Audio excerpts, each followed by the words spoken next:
Hello and welcome, dear friends. Today we are going to discuss Amartya Sen's capability approach. This is part 1 of the lecture. The main objectives of today's lecture are: first, to introduce the capability approach; second, underline the intellectual trajectory of capability approach. First, let's start with the introduction. Traditional welfare economics is excessively preoccupied with assessing a person's well-being by assessing her command over goods and services. The income and wealth of a person are seen as primary metrics of evaluating well-being, for they determine the command over commodities or their consumption. This consumption in turn would determine the utility that's defined in the subjective mental metrics such as happiness, and the maximal happiness automatically forms the basis of measuring social welfare. The whole evaluation of individual and social well-being became income and commodity fetish, and achieving high levels of income and accumulation of wealth emerged as dominant paradigms of measuring human well-being and development. The consequentialist emphasis on utility generation and measurement were taken as the sole indicators of equality, freedom and justice in these approaches like utilitarianism and welfarism. In the recent past, this consequence-driven approach was seriously challenged by philosophers like John Rawls by basing political evaluation on the means of achievement. He successfully shifted the attention from achievement towards the freedom to achieve. The paradigm shift from exclusive emphasis on utility and achievement to a fairly equal distribution of primary goods and basic liberties greatly helped to shift the attention of social sciences literature in the direction of seeing the importance of freedom. But this shift does not adequately consider whether people are able to convert freedom into well-being, and also fails to capture the extent of freedom. Through capability approach, Sen attempts to address the fundamental concerns for the fair evaluation of well-being that contemporary dominant approaches fail to do. These concerns include inherent and environmental differences among the people that hamper the conversion of equal opportunities into achievements, people's capacity to adapt to destitute conditions and be happy in that shrinking world, and draw in basing the evaluation on the achievement only without looking into whether people had the freedom to choose alternative set of functionings. Income and command over commodities or resources has particular failures for well-being assessment. Alternatively, the capability approach focuses on functionings and capabilities, arguing that social arrangement should aim at expansion of people's substantive freedoms. The core characteristic of capability approach is to focus on whether people have the real opportunities to be able to do what they value to do, which is called valuable doings, and be what they value to be, which is called valuable beings. The central thesis of the present lecture, which is based on 2 parts, is: since the capability approach treats functioning and capabilities, called effective freedoms, that are internal to person as metrics of justice, it's not only expansive standard of measuring justice, but also has humane ethical considerations. It has clear advantages over mainstream approaches for its flexibility to recognize pervasive personal, societal, environmental, and geographic heterogeneities. So let's move to the first part. What's capability approach? Capability approach is one of the most significant contributions of Amartya Sen to philosophy and social sciences. He first articulated this approach in his tenure lectures 1979 and continuously contributed for its theoretical and technical development for the next 2 decades. His work, The Development as Freedom, 1999, is the most comprehensive and influential account of this approach. Apart from Sen's pioneering works, there has been an enormous growth of literature in economics, philosophy, social and political philosophy, making it a major field of inquiry. Not only has capability approach been used to theoretically evaluate social choice, freedom, development, and justice, its practical relevance for policy making and measuring human development is chiefly highlighted by annual human development reports of the United Nations Development Programme, called UNDP, since 1990. The capability approach also provides us a conceptual toolkit to understand Amartya Sen's work on social choice, freedom, equality, development, and justice. The capability approach is a broad normative framework that evaluates individual well-being, social welfare, social and political arrangements in terms of persons' actual being and doing. It weighs person's advantage on the basis of his or her actual ability to do various valuable functions as part of living and reach valuable states of being. In Inequality Re-examined, Amartya Sen writes, I quote, "A person's capability to achieve functionings that he or she has reason to value provides a general approach to the evaluation of social arrangements, and this yields a particular way of viewing the assessment of equality and inequality. For judging the social advantage, it regards the sets of individual capabilities as indispensable constituent elements and tries to explore how far a society provides social opportunities to expand the freedoms of people and whether it's truly a society of freedom. The principal idea of capability approach is that the socio-political arrangement should aim at expanding people's freedom rather than achievement or command over the goods.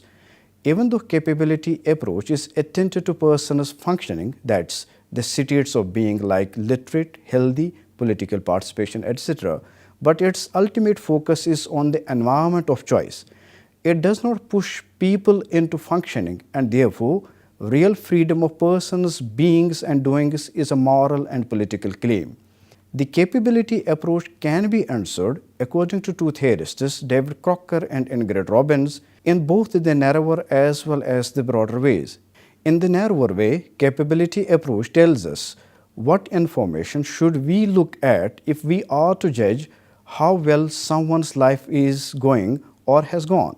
In this way, capability approach helps us in making interpersonal comparisons of well-being, and focus is often strictly on the evaluation of individual functioning levels or on both functionings and capabilities. In its broader use, the capability is a deep evaluative exercise and often pays attention to agency and other explicitly normative considerations. It has a wide range of use and can be used, for example, as an alternative tool for social cost-benefit analysis, or can be used as a normative framework within which to evaluate and design policies ranging from welfare state design in affluent societies to governmental and non-governmental development policies in poor countries. Echoing a similar line of argument, Sabina Alkire and Severin Deluan argue that there are two visible roles of capability approach to date, namely evaluative, which is normative role, and prospective, which is policy role. The normative or evaluative role examines the extent and expansion of capabilities of the people that a good society or polity should ideally work for. The capability approach values various freedoms in the form of capabilities and selects the evaluative space in terms of functionings and capabilities to function. Alkire, in her work which was published in 2005, maintains that social setup should be evaluated according to the extent of the freedom people have to promote or achieve functionings they value. The other role of capability approach, according to them, is prospective or a policy role. It's to develop a practicable set of policies and activities and recommends courses of action that are required to raise the quality of life of the people. The set of policies and necessary related processes should go hand in hand for the human development. The United Nations Human Development Reports evaluating the human development at national, regional and global levels are the best adaptations of capability approach for the prospective or policy approach. Now we move to the second part, an approach, not a theory. The capability approach is often mistaken for a theory of justice. Sometimes it's taken as a social theory or a development theory. It's neither of them, nor does it claim to be a theory. It does not offer a theory, but provides a broad framework for the evaluation of social arrangements in the space of capabilities. Sabina Alkar elaborates, I quote, "The capability approach is a proposition, and the proposition is this, that social arrangements should be evaluated according to the extent of freedom people have to promote or achieve functionings they value. If equality in social arrangement is to be demanded in any space, and the most theories of justice advocate equality in some space, it is to be demanded in the space of capabilities." Unquote. The capability approach is thus a thorough evaluative exercise focusing on what are objects of value and how valuable are the respective objects. It's concerned with the identification of value objects and sees the evaluative space in terms of functionings and capabilities to function rather than proposing a basic set of principles of justice. As discussed earlier, capability approach is a normative framework within which we can evaluate and design policies ranging from welfare state design in affluent societies to governmental and non-governmental development policies in poor countries. Stating clearly, Crocker and Robbins argue that capability approach does not explain any social phenomenon but provides concepts and normative frameworks which help us to fairly conceptualize and evaluate them. I quote, "The capability approach is not a theory to explain poverty, inequality, or well-being, although it does offer concepts that can be used in such explanations. Instead, it provides concepts and in its broader forms, normative frameworks within which to conceptualize, measure, and evaluate these phenomena as well as the institutions and policies that affect them." Unquote.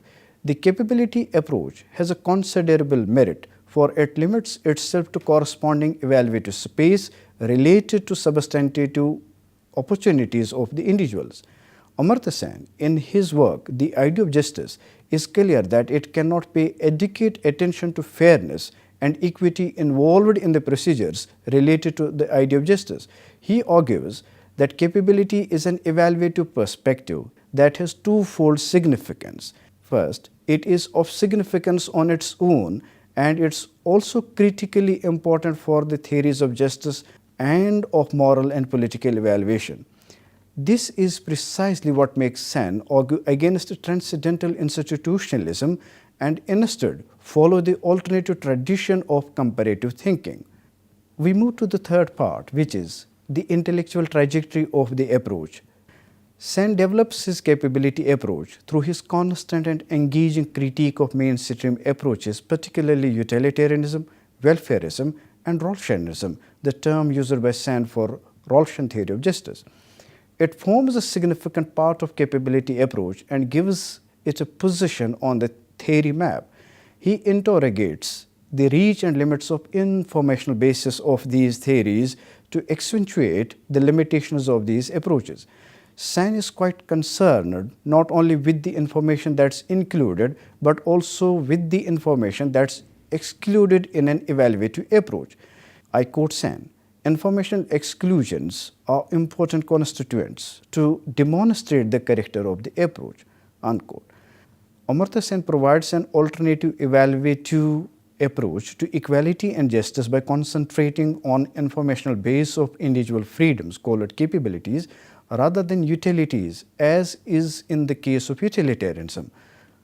Conversion of freedoms into functionings rather graze at primary goods, and centrality of human diversity rather than homogeneous scaling of human beings, as is the case with welfarism and utilitarianism. All this begins with his tenure lecture on human values, which he delivered at Stanford University in 1979 and is accomplished in his work Development as Freedom in 1999. In his tenure lectures, Equality of What?, Sen came with a strong critique of utilitarianism as well as Rawlsianism and attempted to create an alternative theoretical framework in the form of basic capability equality to a moral philosophic question, that's equality of what? He criticizes three particular types of equality, with utilitarian equality, total utility equality, and Rawlsian equality by looking into the implications of the principles, which he calls case implication critique, and assessing universalizability of abstract principles, which he calls prior principle critique. All of them have, he argues, serious limitations, and most importantly, even if we combine all the three together into a single theory, yet an adequate theory cannot be constructed from them. He entirely focuses on alternative interpretations of egalitarianism by underlining moral and practical flaws in such mainstream theories. Let's take up the first critique of utilitarianism. Sand is a strong critique of utilitarianism. He makes a methodological point by referring to investigation of informational base of utilitarianism. The informational base of utilitarianism is limited to sum total utility directly relevant to the consequence of the agency action that's defined in terms of some mental characteristic such as pleasure, happiness, or desire fulfillment. Utilitarianism aims at the maximization of sum total of the utility irrespective of the distribution and advocates equality of marginal utility that embodies equal treatment of everyone. There are immense difficulties here. Interpersonal comparisons of happiness are difficult to make, and everyone cannot generate same amount of pleasure with the same amount of good. Pleasure generation is purely a subjective exercise, and no two persons can draw similar pleasure even in the similar situation from what's given to them. Amartya Sen makes a fine point by an example. John may be easy to please, but Jeremy not. There is a pervasive and obvious diversity among human beings, and utilitarian uniform scaling is all but insensitive to demands of equality and justice. Through a particular case study, which methodologically he calls as a case implication critique, Sand tries to demonstrate the failure of utilitarianism. He cites the example of a person A with a handicap who actually requires more income than a person B who has no handicap but is a pleasure wizard. From the similarly given levels of income, person A generates half of the utility to that of the pleasure wizard who enjoys every bit of his income and desires more. Equalizing the marginal utility and producing utility necessitates giving more income to the efficient pleasure wizard, which would consequently pull income away from less efficient cripple. The crippled person therefore gets less. And also, utilitarianism is blind to adaptive preferences, like in this case. Sand calls such a foundation of equality as egalitarianism by serendipity, which is the accidental result of marginal tail wagging the total dog. In his development as freedom, he develops a sharp critique of utilitarianism by underlining its three chief limitations. First is the distributional indifference. The entire focus of utilitarian calculus is only on the sum total happiness, that's irrespective of how unequally distributed, and aggregate magnitudes, which seriously neglects the interpersonal variations and socio-cultural influences on the individuals. Second, neglect of rights, freedoms, and other non-utility concerns.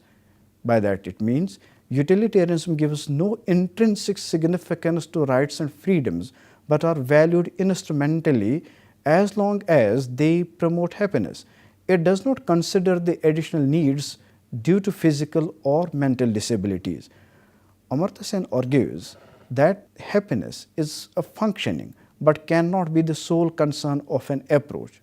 I quote, "We do not necessarily want to be happy slaves or deliverance vessels," unquote. Third, adaptation and mental conditioning. Utilitarianism is a non-robust approach to human well-being, for its exclusive focus on mental metric may substantially tread against freedom and justice, for the fact that human beings have unique capacities to adapt to deep-rooted inequalities and deprivations like class, community, caste, and gender. Sen gives an example of a thoroughly deprived person who leads much reduced life and has resigned to the hardships of the life. He may generate happiness or desire fulfillment from a very small mercies or by cutting down his desires to his kind of the life.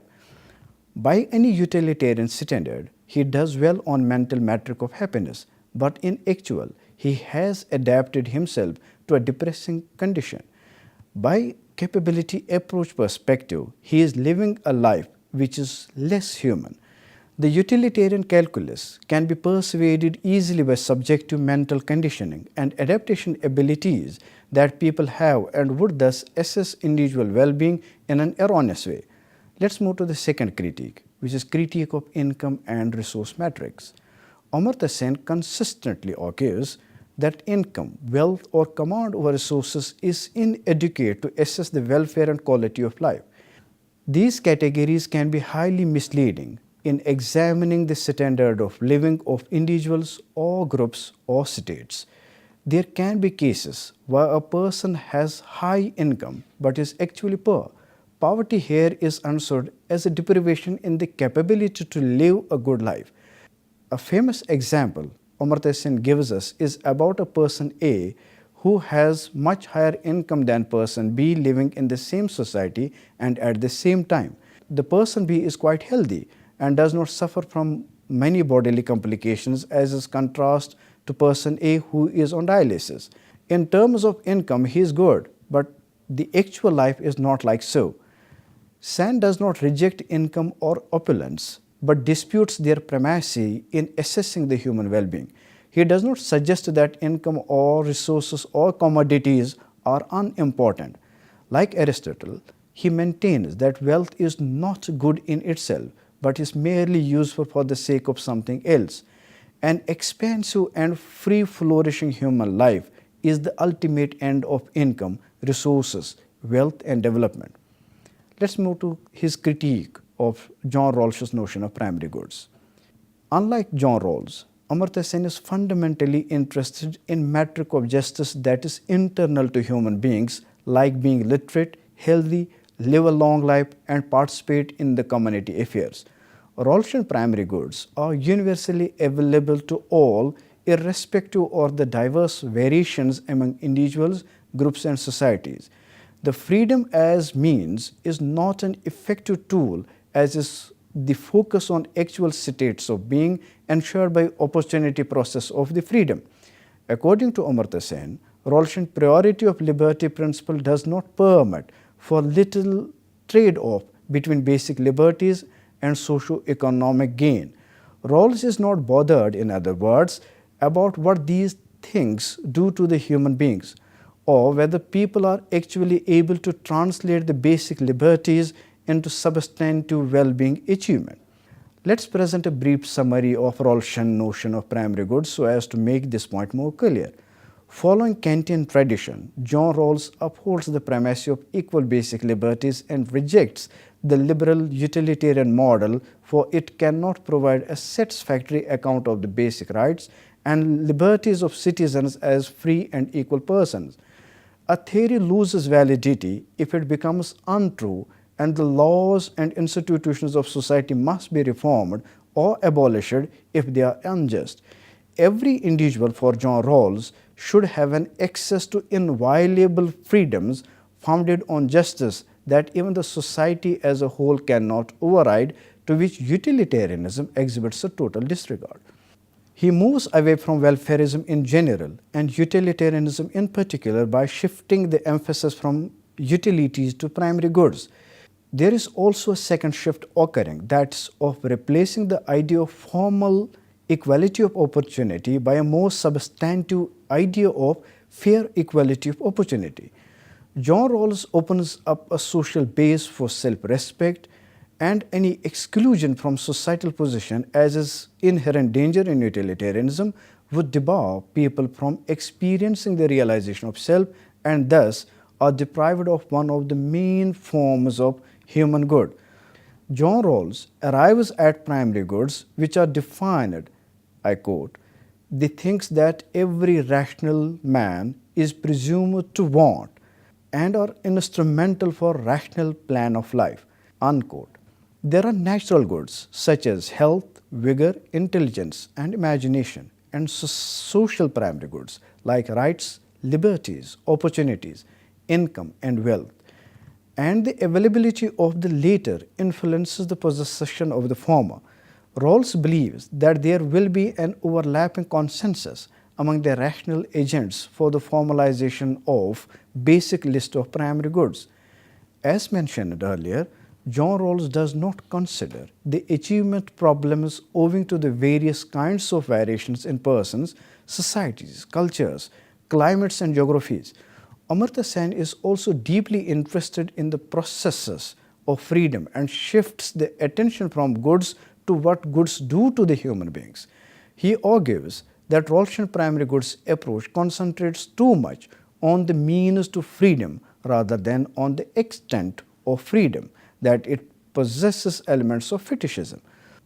Rawls would have been far right in judging human well-being through primary goods had human beings been perfectly identical in their capacities and needs. Human beings are diverse in their capacities and have very different needs, varying with health, longevity, climatic conditions, location, work conditions, temperament, and even body size, that assuming well-being by purely providing bundle of primary goods leads to a partially blind morality. Sen is thoroughly interested in the role of conversion factors in realizing freedoms that people have.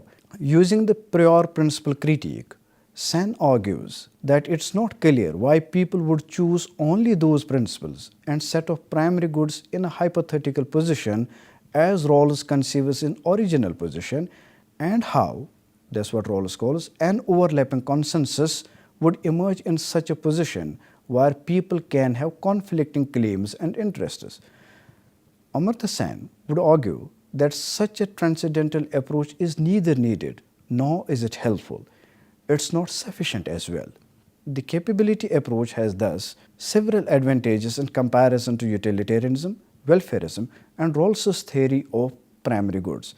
It avoids the excessive dependence on personal tastes and preferences, unlike utilitarianism. On the other hand, its focus on actual life and capabilities allow the interpersonal comparison in light of the different variations that are interpersonal and intersocietal. It links the evaluation to the actual states of being and extent of freedom to reach such functioning such as health, longevity, literacy, participation in political life of the community, and being in control of one's life. It is a definitive improvement over Rawls's primary goods. Elizabeth Anderson captures thus, I quote, "A capability metric is superior to any subjective metric because only an objective metric such as capability can satisfy the demand for a public criterion of justice for the basic structure of the society. It's superior to resource metric because it focuses on ends rather than means, can better handle discrimination against the disabled, is properly sensitive to individual variations in functioning that have democratic import, and is well suited to guide the just delivery of public services, especially in health and education." Unquote. Dear friends, this was all about today's lecture. Hope it carried well. We shall meet again with the second part of this lecture. Till then, take care of your good self. Goodbye.